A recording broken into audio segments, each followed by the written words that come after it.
Hi, welcome back to my channel. Today we are going to watch another fuck-ass, Bible-ass podcast episode. But before we do, I want to make sure that if you're watching this video, you are liking and subscribing and interacting with this content so it gets pushed out to the algorithms and other people can see this. My goal is to reach the people who are either recovering from this type of environment and this ideology, or to reach people currently thinking like this and see if we can give them a little bit of shift in their perspective.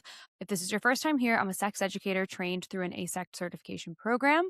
I've been in this field for about 5 years, and I am really passionate about creating sex positive spaces and shame free environments for people to feel intimate with themselves and with others. I am not religious. I have my own opinions about religion, but I am not trying to deconstruct someone who is happy in their faith. I do think it's really important to have these conversations, though, because this whole thing about purity is incredibly damaging. It leaves a ripple of effects on people even after they've left that faith, or they've decided that this like path of purity is not what they wanted. It is unfortunately something that keeps me in business, but I wish it was not. I wish we were always talking about the fun stuff that you can do with your partner to elevate your experience, but instead, we are constantly deconstructing purity culture. All right. Without further ado, let's get into another episode of Girls Gone Bible. This episode of theirs is about an hour long, so I'm anticipating this being at least 2 parts, maybe 3. I'm going to try really hard to edit it down so it's not too much content. But this is an hour-long episode of a podcast, so I'm going to speed up the time a little bit. I feel like it's worth mentioning that when I'm editing down these videos where I'm reacting to somebody else's content, I always try and keep as much of the full context as I can of what those original posters are saying, but I am also trying to be mindful of time. So if you are really interested in the full context of everything that they're saying, you are welcome to watch the hour-long episode. But I will always try to edit and pare down with integrity to make sure that we are being fair and honest in these reactions. Cast is hosted by Ange and Ari, who are friends.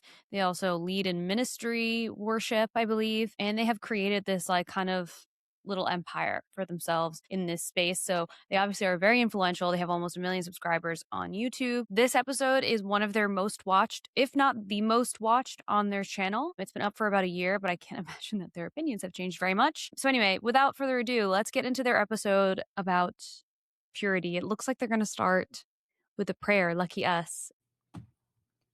Purity. We're talking about purity today. We've been waiting for this one, huh? Yeah, we've been waiting and they've been waiting. Hey guys, I'm Angela. Hey guys, I'm Ari. And this is Girls Gone Bible. We're a faith-based podcast where They're we talk already about Jesus so and uncomfortable. God and the Bible and life and mental health. And they're so uncomfortable. These are grown women who I know have had sex before based on like other episodes I've watched. I mean, they are talking to like, hundreds of thousands of people. So maybe we give them some grace for that. And we don't usually talk about sex, but today is a different type of day. This is somewhat of a difficult topic for us to talk about. It's really personal. And fortunately, we found a video that kind of sums up everything that we've been experiencing and, everything that we've gone through up until now and where we're at now. And so it better explains where we're at than we could. So play the clip. God has brought me a mighty long way. You looking at a miracle. I haven't had no sex.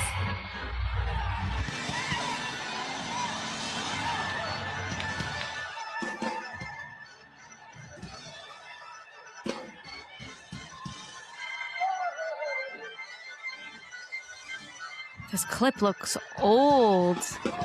Oh, wow. Oh! That's really funny, actually. Okay. Hey, you That's guys. funny. Hi. Let's actually get into today's episode. I mean, for Ari and I, this has been the most pivotal, transformative part of our whole faith walk. And you guys, every week, can you guys talk about sexual immorality? Can you talk about sex before? And we're just like, okay. Yes, we will. Let's just get into it. Okay. First we're going to be reading out of 1 Corinthians chapter 6. Before we get into the Bible verse, 2 quick things. I love when you catch either of the girls like clearly looking at themselves in the camera. Because honestly, like, duh, me too. But it's so funny for girls who are supposed to be, not so concerned about their looks and whatever, like and modest, which they are, like they're modestly dressed and whatever. But every now and then you catch like Ari or Ange like looking at the camera being like, I love it. Here's the thing. Because like I said, I don't have anything against these girls personally, and I'm not going to like treat them like they're victims either, but I don't have anything against them personally. And every now and then you get glimmers of moments where the girls are girling, and as a girl who loves when other girls girl, it's just I love it. And to that same token, drop the lip routine. I want it. I would like to know from both of them, what is the lip combo? What is the lip combo? We haven't really, how was your week? The people want to know. Well, we had Easter. Yeah, how was your Easter, Anne? We're going to be reading from 1 Corinthians chapter 6, starting at verse 12, avoiding sexual sin. You say, I am allowed to do anything, but not everything is good for you. And even though I'm allowed to do anything, I must not become a slave to anything. You say food was made for the stomach, and the stomach for food. This is true, though someday God will do away with both of them. But you can't say that our bodies were made for sexual immorality. They were made for the Lord, and the Lord cares about our bodies. And God will raise us from the dead by his power, just as he raised our Lord from the dead. Don't you realize that your bodies are actually parts of Christ? Should a man take his body, which is part of Christ, and join it to a prostitute? Never. And don't you realize that if a man joins himself to a prostitute, he becomes one body with her? For the scripture says, the two are united into one, but the person who is joined to the Lord is one spirit with him. Run from sexual sin. No other sin so clearly affects the body as this one does. For sexual immorality is a sin against your own body. Don't you realize that your body is the temple of the Holy Spirit who lives in you and was given to you by God? You do not belong to yourself, for God bought you with a high price, so you must honor God with your body. Oh my God. Okay, so this is tea. Here's the thing. I grew up in like a kind of casual Catholic home. So some of the things that people share, even when they call in on the line, are kind of new to me. That's why I love co-hosting with people like Taylor, Skeptical Heretic, and Promise of Eve Was Framed, because these are people who have in-depth knowledge of the Bible. Even Matt Dillahunty, similar thing, where for me, my goal is to come with information and facts about sex positivity and where purity culture like really intersects with those things. The long and short of it is this is new for me to hear. It's disturbing to hear that your body is not your own. I know that there's this whole thing in the Christian world about free will, and that everyone has free will, and that is why we have the freedom to do whatever we would like. However, I would like to argue, here's my position, it's not really complete freedom if the penalty is eternal damnation. You are allowed to do whatever you want, of course, but if you do the wrong thing and you don't ask for forgiveness, pits of fiery hell. That's not love to me, but to each their own, I guess. As I'm listening to this, sexual immorality sounds like they're talking about sleeping with prostitutes more than they are about just having sex in general. Sometimes I think it's even helpful to think about historical context. Obviously, prostitution is one of the oldest professions in the world, and we love and support our sex workers on this side of the fence. Before STI prevention, pregnancy prevention, sleeping with someone who is not a partner to you is a much more complicated thing. Sleeping with a person before you have the ability to identify and treat STIs is also a very different thing. So that's something to maybe consider. But ultimately, this whole thing that is free will with an asterisk, I just doesn't sit right with me. And he's making it so clear that sexual sin is literally the worst sin that you can do against yourself. It's the only sin that is against your own body, and it is so harmful to you. And in the culture we live in, people have no idea. Ari and I once didn't have an idea like we have now. Well, okay. Again, No, I'm just trying to think of, okay, so okay. Just give me a minute. Okay, this is really vulnerable. It's really hard. Okay, what was the pivotal point for you? Yeah. Okay. So I guess we should make it clear that Ari and I once were living a life where purity was not in our lives by any means. the biblical principle of abstaining from sex before marriage was so not even in my hemisphere of anything. I think it's really important for people, because Ari and I have been spending a lot of time in like the Bible Belt recently, and we have so many incredible friends from the Christian community. We have so many friends who saved themselves from marriage, who were virgins before their whole life until they got married. And that is the most beautiful, honorable, like it truly like brings me to my knees how beautiful that is and how faithful they are to God in that. And at the same time, that is honestly a small part of the world that is like that and thinks like that. Most of the world, purity is weird. Abstaining from sex is weird. I love Jesus my whole life. I thought people who saved themselves for marriage were weird. Oh, I'm not kidding you. I know. A year and a half ago, I actually met a couple and I said to myself, what is wrong with them? I know. They're saving themselves. What's the whole point of a relationship? Okay, so two quick things. One, it is funny for them to admit that they were being judgmental of other people who were saving themselves for marriage only a year ago. Again, like Christians love to be so judgy, and they're kind of putting that on display right now. The judgment is even within their own little Christian sphere. The other thing is, when we talk about things like people having freedom of choice, we mean freedom across the board. I actually don't care if you want to save yourself for marriage. If that makes you feel happy and safe and good, and that is a choice that you feel good about, then I'm so happy for you. Awesome. I will tell you that there are benefits to having sex before marriage. There are also benefits to waiting as well. To demonize one versus the other is where we have a problem. I'm not going to tell anyone to do anything that they don't want to do. As long as we're not harming yourself and others, which their argument would be that you are harming yourself, then I don't really give a crap what you do. The reason that I make content like this, reacting to this type of stuff, is because I do find it to be harmful. Part of what makes me good at my job is I have no weirdness. I have no judgment. I have there is nothing that you can tell me in the sexual sphere that would really shock me. And part of that is because of the type of training that I've done. And another part of it is that I want people to always feel comfortable sharing, because people have so many interests and there are little quirks to every little thing. And so I want to make sure that people feel comfortable telling me the whole truth. So if there are things that we want to troubleshoot together, we can do that. And if there are things that you want support with, I can do that for you. Part of what makes people so willing to share things with me is that I'm not ever going to hee and make things weird. So them doing that for their audience is inadvertently kind of creating some, I don't know if it's so much shame, but it's embarrassment over something that like grown adults do. So Then I know. I was so foreign to me. I literally thought it was bizarre. Yeah. I remember when I would be in a relationship, no, I wouldn't feel conviction, but I also didn't have any community around me to show me that that was wrong. I couldn't have conviction for something that I did not feel was wrong. And I read the Bible and I believed the Bible and I loved the word. But this was the one area that I thought 1,000% I would never submit to God, Right. because it did not seem possible. It did not seem plausible. And I simply just didn't want to, because I thought it was weird. I knew the spiritual repercussions of having sex before marriage because I felt them in my spiritual life. So there was a lack of fear of the Lord that I had, so that was the reason why I wouldn't submit that area. However, I did know that, like, for example, if I would be in a relationship and me and that person would break up, there would be a part of me that would be so relieved, because I would be like, okay, cool, I can be celibate now. You know what I mean? That is fascinating.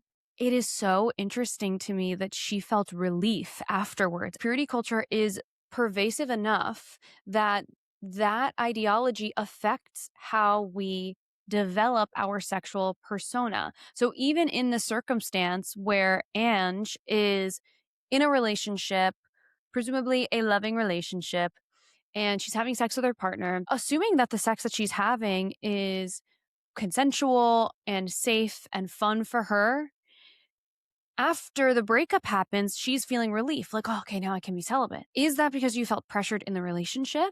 Or is it because once that relationship is over, you feel the impact of the purity culture that's telling you that that might not have been the right thing? It's unfortunate because some level of it is personal responsibility. If she did not want to have sex with her partner, then she could have not had sex with her partner. But I think if she was in a situation where she did want to have sex with her partner and she was having sex with her partner, and then afterwards, in the wake of it, it's entirely possible that now she's feeling, okay, now I have this like clean slate.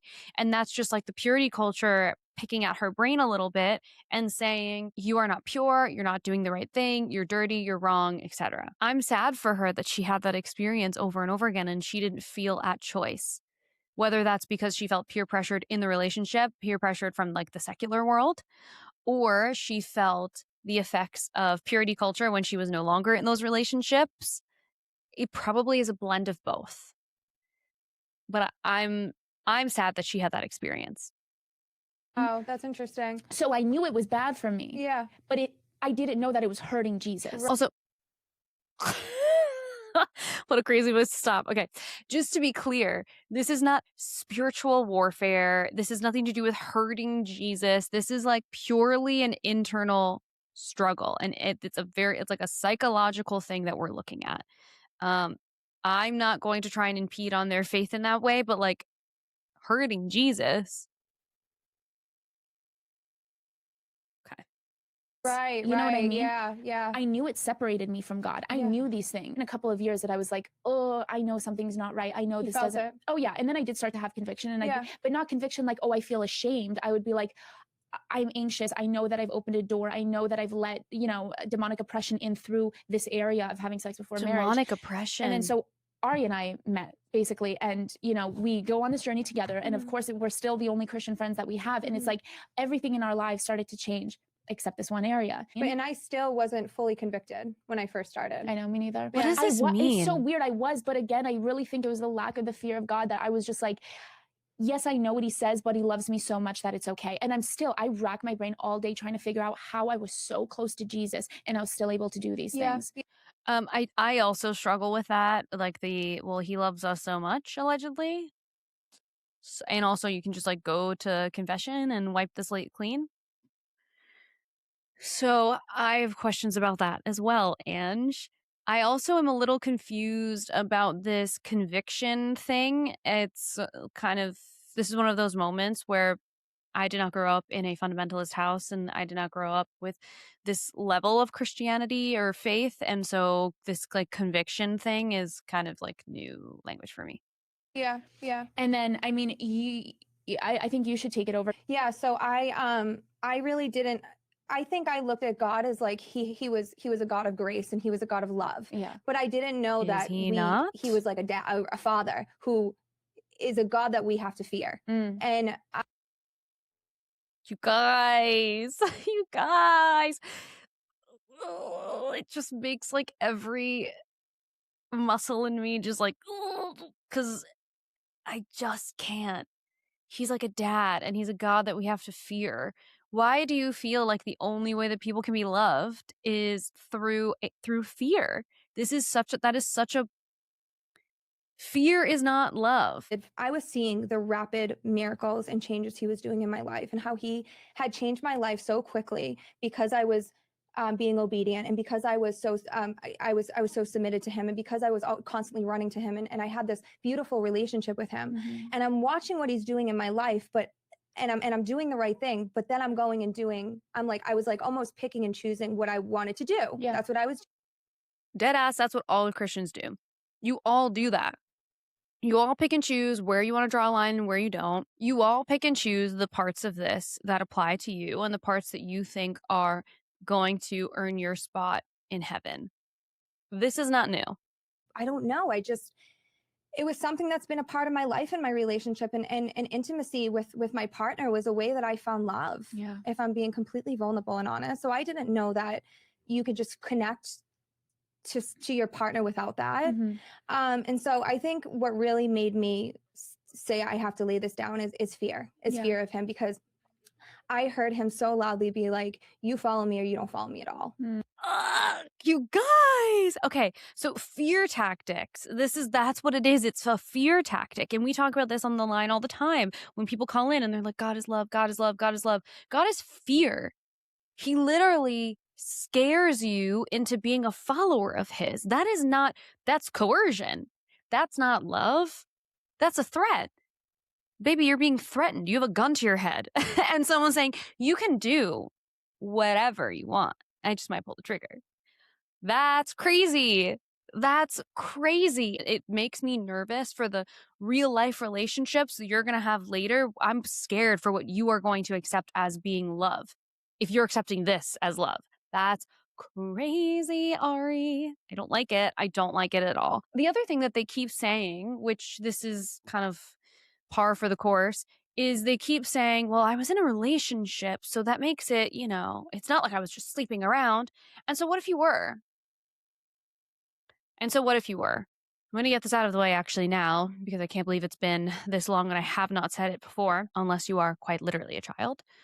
There's no hymen to break. It stretches. It does not break. It does not break when you lose your virginity. There is no biological difference between your body as a virgin and your body as a non-virgin. Everything goes back to the way that it was, barring, STIs, pregnancy, etc. If you're having safe, protected sex, everything will go back to the way that it was. There is no moral or ethical value to being a virgin until you're married. The spiritual community has created purity culture, and now purity culture has made it a moral and ethical value to be pure until marriage. But there is nothing inherently wrong with having sex as many times as you want to, with as many people as you want to. Like, it doesn't actually matter. And again, when we do this survey information and we're polling people about their feelings about the amount of partners that they've had or whatever, it's so affected by the purity culture that's like seeped through our community that a lot of the times when people bring me information and they say, well, hey, I saw this survey and it says that if you have sex with more than 10 people, your self-esteem is whatever. For the sake of the hypothetical, something along those lines.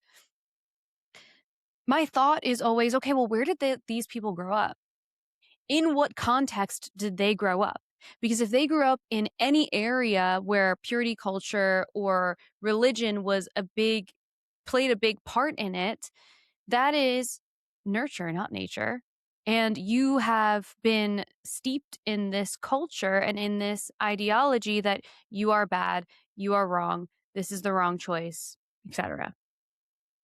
And so, and the thing is like, he gives us so much grace, and he gave me so much grace, but doesn't sound like it. I couldn't sit on here and talk and have one foot in and one foot out anymore. I was sick. Like, I started to feel really sick about it. And so I just knew it was like one day I was like, I can't do this anymore. Like, I have young people that are looking up to me and that are following me and that want to be like me and that are listening to me and actually respect me. I have to live a holy, respectable life.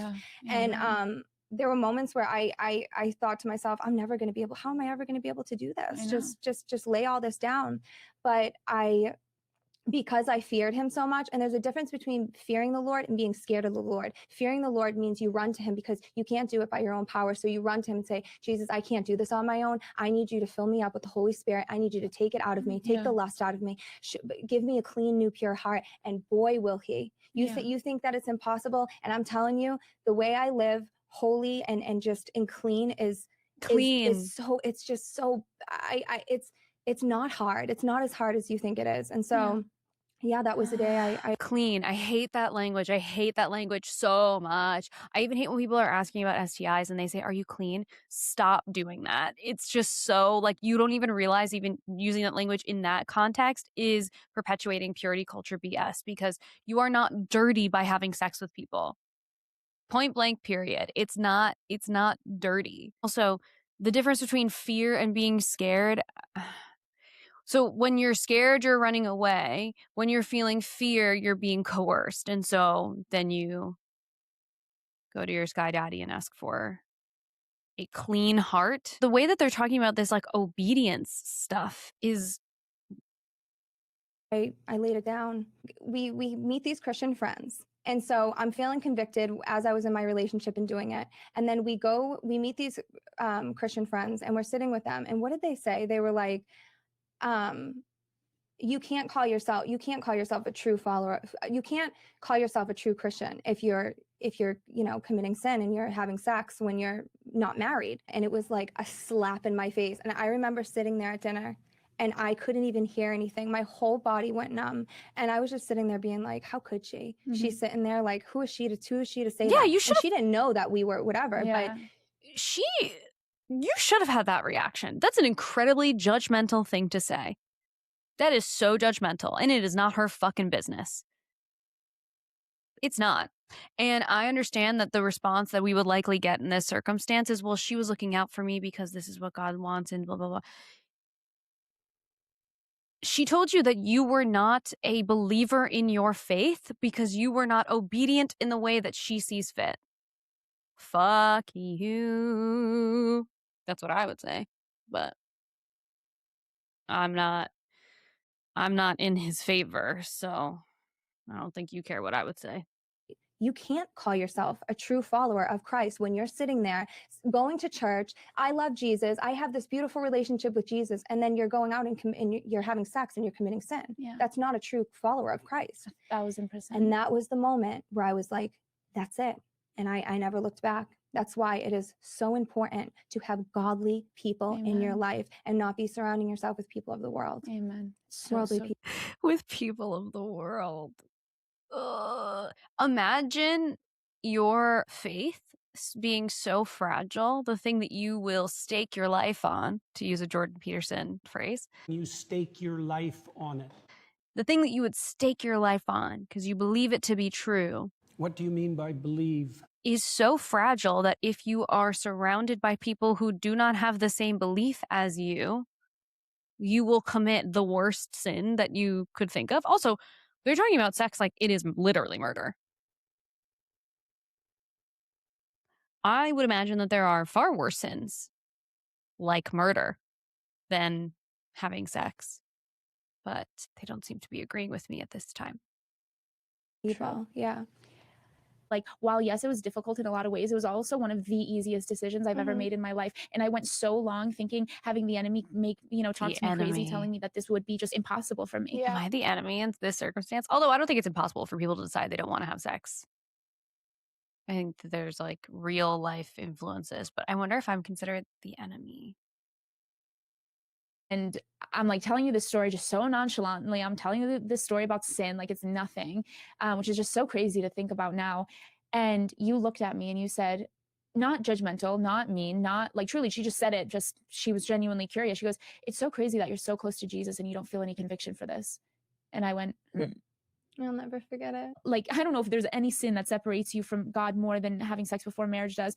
Anyway, so I go and I'm in a relationship, and luckily I start having a conversation with the person that I'm with, and he actually, it's really incredible. He actually met me with the same thing, and he said, actually I feel like God's been talking to me about this as well. And so we're like kind of on the same page, but it doesn't end there, right? All I can think of is that whatever story she was telling this morning was like they had the worst sex of all time. And he's like, I don't think I can keep sleeping with her. And she's thinking, I don't think I can keep sleeping with him. And then they were like, you know what? I think God told me this. God has been telling me that I think we need to not be having sex anymore. That's what I'm imagining right now. Because at this point we're like a few episodes into Girls Gone Bible maybe, and like Girls Gone Bible very quickly became our life, our love, the most important thing to us aside from our relationship with Jesus. And like we're talking about having fear, fear for the Lord. It's not until maybe we were given something that we know could only be from God, because anything else in our lives, any success in our lives, or anything that we could boast in ourselves for, like we don't have to fear God for that because we did that. Yeah. This is something we know this is from Jesus. Yeah. We don't deserve to be sitting here. We had dirty hands and he gave us this thing, and I don't know why. And I still don't know why. And we're so grateful to him. Sorry. We're so so we're sitting there. Yeesh, Ange. Come on. Dirty hands. Dirty hands? For having sex in a relationship, you have dirty hands? Come on. This is what I'm saying. I'm like, how do you not look at this and think that's like a kind of not so good way to think about yourself? Although I will say, for what it's worth, I do think that there is value to understanding how to build closeness and intimacy with a partner without having sex be a part of it, because there are going to be, as the fundies would say, many seasons of your life. And so there will be times where you don't want to have sex or you can't have sex for whatever reason it is. And to have a toolbox of ways to build intimacy and closeness with each other that are not sex is also tremendously important. So that is a part of this that we can take some positive lesson from. On the whole, the trade-off is she is looking at this project that she worked on. She just said it was the most important thing to her and to Ari. It was like the most important thing to them in that period of time. So you probably worked really hard at it. You probably put a lot of time and a lot of energy and a lot of care into making this podcast. And then you turn around and you say, but I had dirty hands, and so Jesus did this for me. Huh? You did this. You did this. I've probably said this before in other videos similar to this, but it always drives me crazy when you watch someone who is an accomplished artist or whatever. The best example I have is when you watch people accept awards, and it's somebody who's been in this industry for decades and they've worked their ass off and they've created this beautiful piece of art, whether it's music or a movie or whatever. And then they go up on stage and they thank God. Like, you didn't sacrifice relationships and time and money and energy to get yourself here. Why are you not able to take a step back and say, thank you to my parents for watching my dogs as much as they did, because it allowed me the opportunity to network and make connections and create the content that I wanted to. Like, why is that not the conversation? It's always we have to thank God. Why is it not I am so grateful that I was able to have the energy and the time, like whatever it is. Whatever it is. You thank God. It's just so bizarre to me. I'm sitting there and I just hear him so clearly tell me, I don't need you, right? And in that moment, What? I don't know how you would describe it spiritually. One day, maybe I'll be able to put words to it. It's as if the scales were off my eyes. Mhm. There was maybe it was deliverance in that moment. I had immediately thought, you're absolutely right. Yeah. There is no more. And from that second, I had a conversation probably that night or the next morning with the person that I was dating. And I was like, oh, I'm actually serious now. Like, there's no more. And he was, by the grace of God, absolutely on the same page. And we only dated for a little while longer, but we were completely successful in completely stopping it right there. And you know what's funny? I watched back on the first couple of episodes that we were filming, and I still was severely depressed. And I had a relationship with him, and I had such a lack of peace. I still was suffering immensely in my head, even when I was reading the Bible, and it's because of the sexual sin. 100%. That's what it was. And the minute I laid it down, I want you guys to understand something. Celibacy cured her depression. Okay, well, let me just explain that if that is the case, that is because you harbored such judgment for yourself, your community harbored such judgment of you, that you could not let that go.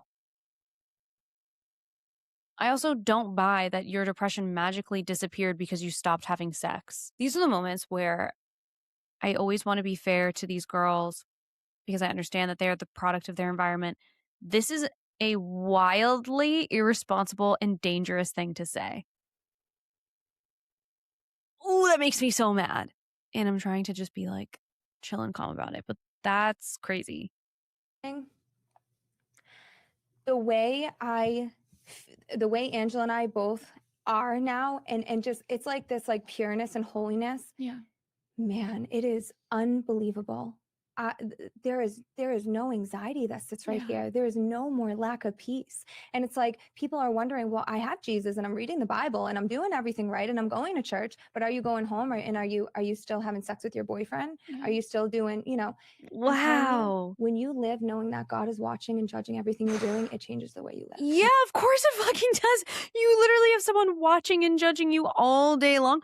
Of course it does. Can't believe that they like share this willingly, like it is positive, and they are sharing this anticipating people having positive things to say back to them and not watching it and going, oh, you're insane. This is this is Looney Tunes. Please it changes the way you live. And honestly, when I think about it, I think, why would we want to have a father that's just full of love and grace? I know. We need a good father is going to be strict. He's going to put you in your place. He's going to judge you. He's going to commend. He's going to, what's the word? He's going to Convict? No, when he Condemn? condemn. No, he doesn't condemn. No, he's going to. No, he doesn't condemn. He teaches Sure. you a lesson. Discipline? Yes.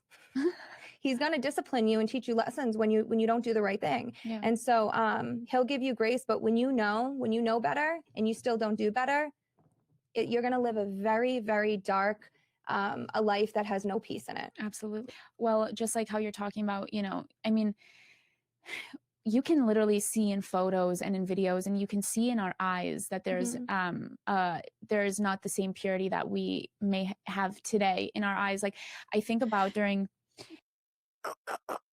Okay, this is something that people say to Promise all the time too. They'll comment on her pictures and they'll be like, you could see the devil in her eyes or whatever. Her eyes have looked exactly the same. Exactly the same. All of these little tools and tactics to try and get people to feel this like emotional pull and this the fear. I mean, that's what they're creating, is this fears. It's like this darkness that was in our eyes, and now we have this purity and we're clean and it's light and whatever. I even think that they're always wearing these light colors as part of this whole like purity culture shit. I think it's all kind of part of it. And it makes me think about how there are religions where they talk about people of color having been like marked with sin. That is something that is not uncommon in people of faith. And so it's all part of this same thing. It's like clean, purity. Your eyes are so light and clear, and wearing the white and having hair that's blonde, and it's unfortunate because I think that if they or people from their community were to watch me say this, they'd be like, what the fuck are you talking about? But it gives white supremacy. That's what it does, whether you mean it to or not. This like whole obsession with clean, white, pure, whatever. It's like, this is how this happens. You're laying the foundation for things and ideas like that to not feel so crazy. Because it's built into the foundation of everything else that you feel is harmless. And then, boom, here we are. We have a fascist government who has white supremacy written all over it. This is the thing about all of it. And I just want you guys to understand, GGB gang, first of all, we are not here to tell. Why do you think we always say, hey, we're right with you? We have no place to judge you. This is not a place for judgment or condemnation. We want to tell you guys this because this has drastically improved our lives like you wouldn't believe. And we'll get into all the ways that it did. But when I was living a certain way and being a certain way, this is kind of where I was at with it. I know so many people are on the same page with me as this, that I didn't think, because I used to be a provocative sexual person. I don't buy it. And when I was this way, I didn't think that I was contributing to evil in any way. I didn't look at lust and sexuality and sensuality and provocativeness. Like, I didn't see that. Well, if she was contributing to evil by being provocative, then what am I doing in my job? Yeesh. As being a bad thing. I thought evil was being a bad person. I thought that evil was like lying, stealing, and cheating and being mean to people. And I know that I don't do any of these things. I'm a good person. I'm not contributing to evil because I'm sexually expressive. These are all lies from the enemy. God does not want that for us. God wants us to have clean hands and a pure heart. That's exactly how I used to think. I used to be like, well, I'm a good person. I mean, we're not hurting people. Right. Like sex, it is. I didn't realize. Oh, well, that's why I was so depressed all the time. Yeah. That's why my relationships were failing. That's why we're giving our bodies to people that there's a reason why God, in his word, he says what he says. There's a reason for it. He doesn't want to punish us. He doesn't want us to just, he's not depriving us from fun and joy. He wants us to have that, but there's a reason why he wants us to wait. Yeah. As I look back and all those fun times I thought I was having and the whatever, it led to death. Yeah. It led to just depression. I had no peace. It led to death. Okay, drama. I hate all of this. I hate all of this. This makes me want to unzip my skin and walk out of it. This is so damaging. There is nothing dark, evil, untoward about having sex with people as long as it's consensual for the people involved. There is no death that is caused by you being a sexually expressive person. You are not creating evil by being a sexually expressive person. Having sex is morally and ethically neutral. On its face, isolated, having sex outside of marriage. It just is. You are manufacturing the unhappiness that you felt. It doesn't need to be there. You are deciding that that is so. And then you're telling me that it's Jesus and God who is all loving, but also we're scared, but also wants to save us, but also give me a break. You know, thank you for mentioning that it leads to death. Scripture says that the wages of sin is death, and I have never seen something play out harder from the Bible than that. Sin leads to death. What does that mean? Death, having sex before marriage will bring death to your peace, death to your joy, death to your relationship with God, death to your spiritual life, death to your ability to hear God's voice. Sin separates you from God. I learned the most incredible and horrific thing when we were doing the... Okay, well, at least they didn't mean like literal death. I told you about it. I had a journal entry where I was writing to God saying, being like, Jesus, I'm dead spiritually because of the sexual sin. I don't know what to do. Yeah. You know? And it's like, we're sitting here having a pity party for ourselves, and we're anxious and we're depressed and we're this. And I feel for you. I understand. But if you're drinking, if you're doing drugs, if you're doing this, if you're doing that, if you're having sex before marriage, I'm sorry to tell you, that is probably contributing to so much of you being unwell. It's not. I know. And it's not on its own. In an isolated way, it is not. You know when it is when you pair it with this ideology, when you pair it with all of this. And there are people who are Christians, as you said, who are able to have a more, in my opinion, balanced approach and are able to accept that, you know, human beings want to have sex with each other. We are naturally sexual beings, and it is a way to connect with your partner. It's a way to, partner in like, you know, the person that you are having sex with, not in, like you need to be in a relationship every time. It's a way to connect with people. It's a way to have fun and experience something new. And, you know, there's lots of reasons why people have sex. When you pair it with the thought that you are dying some spiritual, emotional death every time you have sex, no fucking shit, this is a problem. On its face, on its own, isolated, sex is not doing this. You and your ideology are doing this. honestly, As always, thank you so much for watching. I will see you in the next part.